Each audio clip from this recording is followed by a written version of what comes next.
बिस्मिल्लाहिर्रहमानिर्रहीम। अस्सलाम वालेकुम dear students, welcome to YouTube channel. आज हम स्टार्ट करने जा रहे हैं एक्सरसाइज 4.3 क्वेश्चन नंबर 3 पार्ट 5। इस क्वेश्चन को सॉल्व करने से पहले अगर चैनल पर न्यू है तो चैनल को सब्सक्राइब कर दे ताकि न्यू आने वाली वीडियोस आप तक इजीली पहुंच गए। तो क्वेश्चन नंबर 3 का फिफ्थ पार्ट है। हमें एक रोम्बस शेप दी गई है, इसको सॉल्व करना है। तो इसको सॉल्व करने से पहले हम रोम्बस की जो प्रॉपर्टीज हैं उनको स्टडी कर लेते हैं, देन हम इस क्वेश्चन को सॉल्व करेंगे और अननोन एंगल जो हमें दिए गए हैं एक्स और वाई को फाइंड आउट करेंगे। रोम्बस की ये कुछ हमें प्रॉपर्टीज दी गई हैं। All four sides are of equal length. इसकी चारों साइड्स क्या होती हैं? इक्वल होती हैं लेंथ में। Opposite sides are parallel. इसको ऑपोजिट साइड ए डी के पैरेलल है, बी ए डी और बी सी पैरेलल है, इसी तरह ए बी और C D parallel. Opposite side इनकी पैरेलल है। Diagonals are not of equal in length and they bisect the angles. Diagonals क्या है? इक्वल लेंथ में नहीं है, लेकिन ये क्या करें? एंगल्स को बाइसेक्ट कर देखें। यहाँ पे ये एंगल को बाइसेक्ट, इस एंगल को, ये इस एंगल को बाइसेक्ट कर रहे हैं। ये चारों एंगल्स को डायगोनल्स क्या कर रहे हैं? बाइसेक्ट कर रहे हैं। Diagonal bisect each other eight right angle. Diagonal किस एंगल पे बाइसेक्ट एक दूसरे का? Right angle 90 degree. आप देख सकते हैं यहाँ पे 90 डिग्री का एंगल बन रहा है एट पॉइंट ओ। इस पॉइंट ओ पे and mid point of diagonal A C is equal to mid point of diagonal B D. मतलब ए सी और बी डी का डायगोनल, ये डायगोनल, ये दोनों डायगोनल का मिड पॉइंट ये सेम है। Opposite angles are equal in measure. ये एंगल बी और एंगल डी आपस में इक्वल होंगे और एंगल ए और एंगल सी ऑपोजिट एंगल्स आपस में इक्वल क्या होंगे? इक्वल इन मेजर होंगे। तो ये इनकी कुछ प्रॉपर्टीज थी। अब इस क्वेश्चन को सॉल्व करते हैं, फिफ्थ पार्ट की तरफ चलते हैं, उसको सॉल्व करते हैं। जो अननोन एंगल्स हमें दिए गए उनको फाइंड आउट करते हैं। क्वेश्चन नंबर 3 का फिफ्थ पार्ट हमें दिया है कि उसमें शेप दी गई, रोम्बस शेप दी गई। उसमें क्या करना है? ये अननोन एंगल वाई और एक्स फाइंड आउट करना है। अभी हमने रोम्बस की प्रॉपर्टीज पढ़ी, उसमें का ऑपोजिट एंगल जो आपस में क्या होते हैं? इक्वल होते हैं। मतलब अगर ये एंगल 140 डिग्री का तो ये कंप्लीट एंगल भी क्या होगा? 140 डिग्री का। इसी तरह अगर मैं, ये एंगल वाई है तो इसको भी मैं नेम दे सकता हूँ वाई का। उसके बाद क्या है? ये डायगोनल्स क्या है? बाइसेक्ट 90 डिग्री का एंगल राइट एंगल बनाता है। मतलब यहाँ पे कितने डिग्री का एंगल बन रहा है? 90 डिग्री का एंगल बन रहा है। तो इस क्वेश्चन को सॉल्व करते हैं। हमें क्या करना है? इस एंगल जो अननोन एंगल हमें ये y और x फाइंड आउट करना है। तो सबसे पहले हम y फाइंड आउट करेंगे अकॉर्डिंग टू हम प्रॉपर्टीज। हम इधर लिख देते हैं सॉल्यूशन। इन स्टेटमेंट यहाँ पे लिखेंगे इन रोम्बस डायगोनल बाइसेक्ट। डायगोनल्स क्या कर रहे हैं हमारे में? Bisect each angle.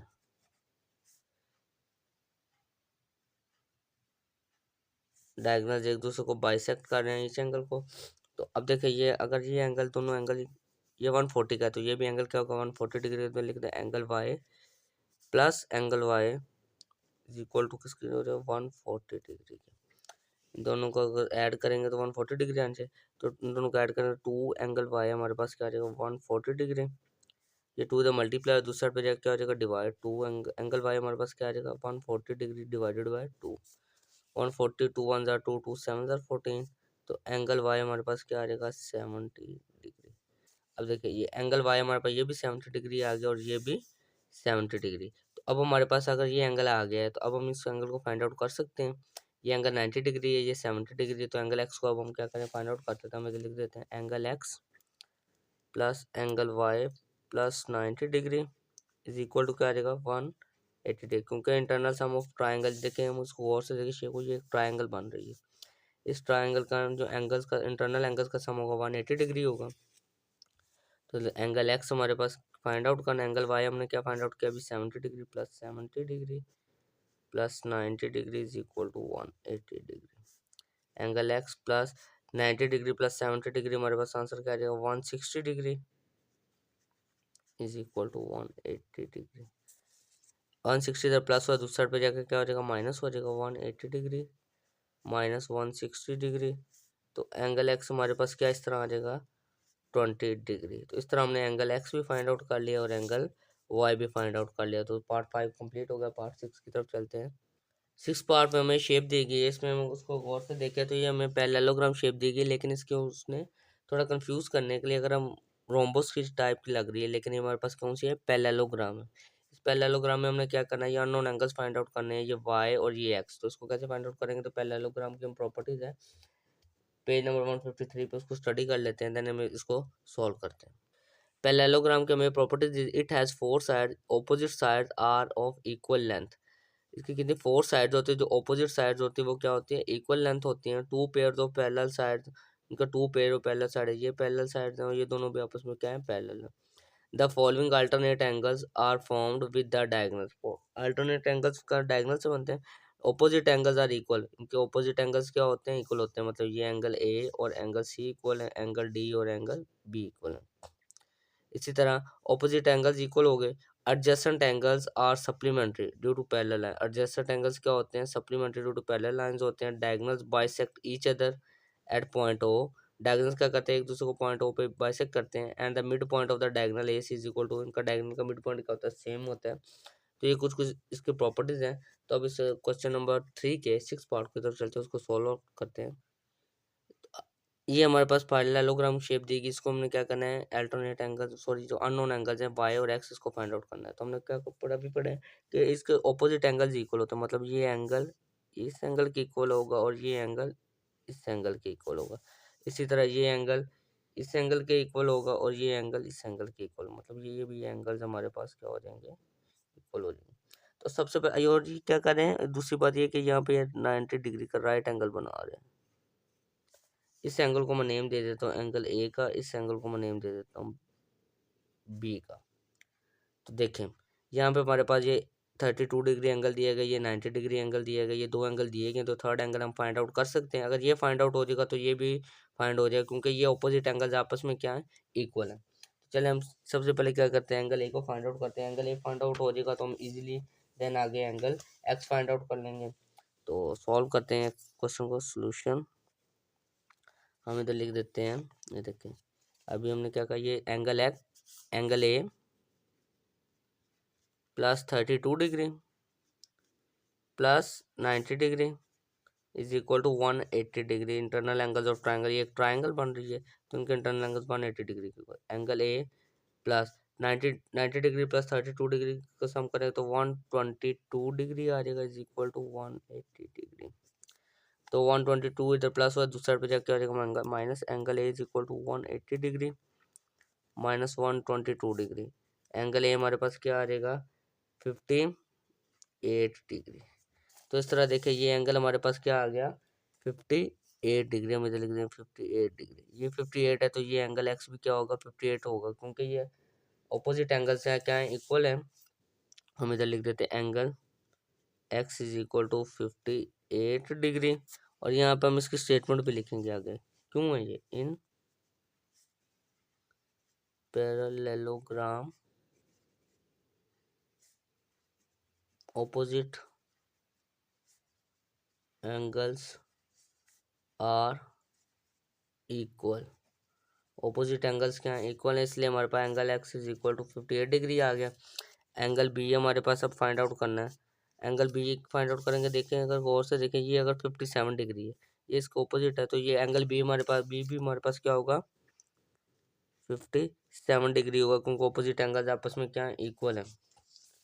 अब ये एंगल 57 डिग्री आ गया, ये 90 डिग्री का हमारे पास ऑलरेडी में पता राइट एंगल बना, और ये क्या एंगल वाई फाइंड आउट करना, तो क्या करेंगे, इन तीनों को सम करेंगे तो हमारे पास किसके इक्वल आ जाएगा, 180 डिग्री के। तो इस तरह एंगल वाई फाइंड आउट कर लेंगे। हम इधर लिखेंगे angle B plus 90 degree plus angle Y is equal to 180 degree.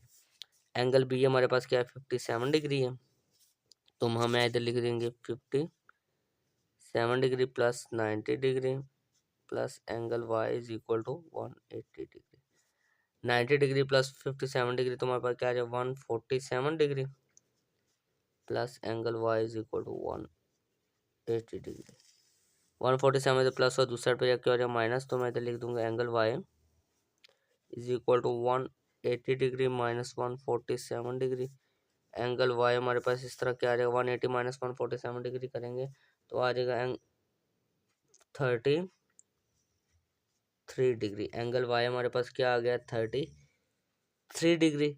तो इस तरह हमारे पास एंगल वाई भी फाइंड आउट कर ले और एंगल ए भी फाइंड आउट कर ले, एंगल बी भी ऑपोजिट एंगल फाइंड आउट कर ले। तो क्वेश्चन नंबर 3 का 6 पार्ट कंप्लीट हो गया। 7 पार्ट की तरफ चलते हैं अब हम। क्वेश्चन नंबर 3 का 7 पार्ट हमें दिया गया, इसमें शेप जो दी गई वो काइट की दी गई है, तो हम काइट के प्रॉपर्टीज को स्टडी करते हैं, देन हम इसको सॉल्व करेंगे। तो काइट की हमें प्रॉपर्टीज दी गई हैं, two pairs of adjacent sides are of equal length, two pairs of adjacent sides क्या इक्वल लेंथ है, ये दोनों आपस में इक्वल है और ये दोनों साइड्स आपस में क्या है, इक्वल है। One pair of opposite angles are equal, one pair of opposite angle आपस में क्या है equal, angle P is equal to angle R, ये एंगल और ये एंगल आपस में क्या है इक्वल है। Diagonals are perpendicular to each other, ये दो डायगोनल्स आपस में क्या परपेंडिकुलर टू ईच अदर है। One diagonal Q S, one diagonal ये Q S bisect the other diagonal P R, एक डायगोनल दूसरे डायगोनल को क्या कर रही है बाइसेक्ट कर रही है। तो ये कुछ इसकी प्रॉपर्टीज थी। तो जब क्वेश्चन को सॉल्व करते हैं क्वेश्चन की तरफ चलते हैं। तो पार्ट 7 में हमें ये काइट की शेप देगी, इसमें हमने क्या करना है ये एंगल एक्स और एंगल वाई फाइंड आउट करना है। तो कैसे फाइंड आउट करेंगे, देखें ये कंप्लीट एंगल 60 डिग्री का बना है, लेकिन हमें ये चाहिए सिर्फ ये वाला एंगल चाहिए। इसको मैं नेम दे देता हूँ ए का, और ये हमारे पास क्या है 90 डिग्री का, हमें पता ऑलरेडी एंगल बन रहा है। ये एंगल एक्स है तो ये एंगल क्या होगा, इसको मैं नेम देता हूँ बी का। One pair of opposite angle के इक्वल, अगर ये 120 डिग्री का एंगल है तो ये एंगल भी कंप्लीट कितने का होगा 120 डिग्री का। तो ये हमें कैसे पता, सबसे पहले हम ये एंगल एक्स ए फाइंड आउट करेंगे। अगर ये एंगल ए फाइंड आउट हो जाएगा तो हम देखें ये 90 डिग्री का हमारे पास पता ऑलरेडी एंगल है, यहाँ पे भी ये 90 डिग्री का बन रहा है। ये अगर ए फाइंड आउट हो जाएगा तो उसके बाद हम एक्स को फाइंड आउट कर लेंगे, उसी तरह बी को फाइंड आउट कर लेंगे और वाई को फाइंड आउट कर लेंगे। तो चलिए क्वेश्चन को सॉल्व करते हैं, सोल्यूशन करते हैं इसका। सबसे पहले हम क्या करेंगे, angle A, angle A is equal to क्या, ये कंप्लीट एंगल 60 डिग्री का है, 60 डिग्री को डिवाइड कर देंगे टू पे तो एंगल ए हमारे पास आ जाएगा, क्योंकि ये इसका क्या है हाफ आ रहा है। 60 को टू पे डिवाइड करेंगे 30 डिग्री आ जाए, तो एंगल ए हमारे पास क्या आ गया 30 डिग्री। ये एंगल अब 30 डिग्री आ गया, तो इस तरह हम ये एंगल फाइंड आउट कर सकते हैं। हम लिखते हैं एंगल ए प्लस 90 डिग्री ये वाला, plus angle x is equal to क्या, ये एक ट्राइंगल अंदर बन रही है तो ये 180 डिग्री। एंगल ए हमारे पास क्या आ जाएगा, एंगल ए अभी हमने फाइंड आउट किया है 30 degree plus 90 degree plus angle x हमने फाइंड आउट करना है 180 डिग्री। 30 प्लस 90 120 डिग्री हो जाएगा, plus angle x is equal to 180 degree. तो क्या है 180 इधर प्लस 120 प्लस और उधर जाकर क्या है minus, angle x is equal to क्या है 180 degree minus 120 degree. 180 minus 120 degree करेंगे तो हमारे पास क्या आ जाएगा, angle x is equal to 60 degree. Angle x हमने फाइंड आउट कर लिया, अब हम क्या करेंगे, एंगल एक्स फाइंड आउट होने के बाद एंगल बी फाइंड आउट करेंगे। ये देखिए ये एंगल एक्स फाइंड आउट हो गया, ये 60 डिग्री आ गया हमारे पास, यहाँ पे लिख दो 60 डिग्री, ये हमारे पास 30 degree. Angle B find out करना है, एंगल बी कैसे फाइंड आउट, ये कंप्लीट एंगल 120 डिग्री का, ये भी कितने डिग्री का बनेगा 120, तो हम इधर लिख देंगे angle x plus angle B is equal to क्या आ जाएगा 120 डिग्री, और इधर स्टेटमेंट लिख देंगे opposite, opposite angle are equal, opposite angles equal है। तो एंगल एक्स हमने क्या find out 60 degree plus angle B is equal to 120 degree, ये प्लस 60 इधर जाकर माइनस हो जाएगा, तो एंगल बी हमारे पास क्या है 120 डिग्री माइनस 60 डिग्री, तो एंगल बी हमारे पास आ जाएगा 60 डिग्री। एंगल बी भी हमने फाइंड आउट कर लिया, अब हमने क्या करना है फाइंड आउट एंगल वाई। ये एंगल बी हमारे पास क्या आ गया 60 डिग्री, अब ये देखिए ये एंगल 60 डिग्री का, ये 90 का, तो इस तरह एंगल वाई को फाइंड आउट कर लेंगे। हम इधर लिख देंगे angle B plus 90 degree plus angle Y is equal to क्या 180 डिग्री। एंगल बी हमने कितने कितने डिग्री का find 60 degree, 60 degree plus 90 degree plus angle Y हमने फाइंड आउट करना है तो 180 डिग्री। 60 प्लस 90 कितना 150 डिग्री हो जाएगा, plus angle Y is equal to 180 degree. ये प्लस 150 उधर जाकर माइनस का हो जाएगा, angle Y is equal to क्या आ जाएगा 180 डिग्री माइनस 150 डिग्री। तो एंगल वाई हमारे पास कितने डिग्री का आ जाएगा इस तरह 30 डिग्री का। तो एंगल वाई भी हमने फाइंड आउट कर लिया और एंगल एक्स भी, तो अननोन एंगल्स हमने फाइंड आउट कर लिया। इस तरह ये पार्ट कंप्लीट हो गया है। चलिए क्वेश्चन नंबर 3 के लास्ट पार्ट 8 की तरफ चलते हैं। क्वेश्चन नंबर 3 का लास्ट पार्ट हमें दिया गया, उसमें शेप में ट्रेपेजियम दी गई, उसमें देखें हमें only one pair of parallel side equal होते हैं, मतलब ये साइड इस साइड के इक्वल है, सिर्फ ये साइड और ये दोनों साइड आपस में क्या है पैरेलल है, और ठीक हो गया। और इसमें देखा होगा दोनों लाइंस को गौर से देखें, अगर ये देखें ये दो पैरेलल लाइंस है, इनमें से एक ये ट्रांसवर्सल गुजर रहा है, तो ये ऑपोजिट एंगल्स आपस में अल्टरनेट एंगल्स आपस में क्या होंगे इक्वल होगा। मतलब अगर ये एक्स 40 एंगल 40 डिग्री का है तो ये एंगल एक्स क्या है हमारे पास, ये भी 24 डिग्री का है, ये भी 24 है, तो ये भी क्योंकि ये हमारे पास ट्रांसफर से गुजर रहा है तो ये अल्टरनेट एंगल्स आपस में क्या इक्वल हो जाएंगे। एंगल एक्स भी हमारे पास क्या हो जाएगा 24 डिग्री का। एंगल एक्स हमने फाइंड आउट कर लिया, तो उसके बाद एक एंगल हमारे पास रह जाए एंगल वाई, उसको हम फाइंड आउट कर लेंगे। तो चलो हम सॉल्व करते हैं क्वेश्चन को, फाइंड आउट करते हैं एंगल्स को। हम इधर सोल्यूशन करेंगे। सोल्यूशन हम इधर लिख देंगे angle x is equal to 24 degree, क्योंकि अल्टरनेट लिख देंगे, अल्टरनेट एंगल्स हैं। उसके बाद अब हमने ये angle x 24 degree find out कर लिया। अब हमने क्या करना है, एंगल y फाइंड आउट, ये वाला एंगल y फाइंड आउट, हम इधर लिख देंगे angle x plus angle y plus ये एंगल कितने डिग्री का, 28 डिग्री का। तो यहाँ पे इंटरनल से ये ट्राइंगल बन रही, तो ये 180 डिग्री के इक्वल आ जाएगा। एंगल एक्स हमने क्या find out, 24 degree plus angle Y plus 28 degree is equal to 180 degree. 24 और 28 को जब हम सम करेंगे तो हमारे पास आंसर आ जाएगा 52 degree is equal to 180 degree. Angle Y यहाँ पे प्लस हो रहा है, ये प्लस 52 इधर जाकर माइनस हो जाएगा। Angle Y is equal to क्या आ जाएगा, 180 degree minus 52 degree. Angle Y हमारे पास क्या आ जाएगा, 128 डिग्री। तो इस तरह हमने ये एंगल वाई भी फाइंड आउट कर लिया और एंगल एक्स भी फाइंड आउट कर लिया। तो इस तरह हमारे पास क्वेश्चन नंबर 3 कंप्लीट हो गया और एक्सरसाइज 4.3 भी कंप्लीट हो चुकी है। उम्मीद करता हूँ सबको समझ आ चुकी होगी। अगर किसी क्वेश्चन में कोई प्रॉब्लम हो तो कमेंट सेक्शन में कमेंट लाजमी करें। Thanks for watching the video. अपना ख्याल रखिएगा। अल्लाह हाफिज़।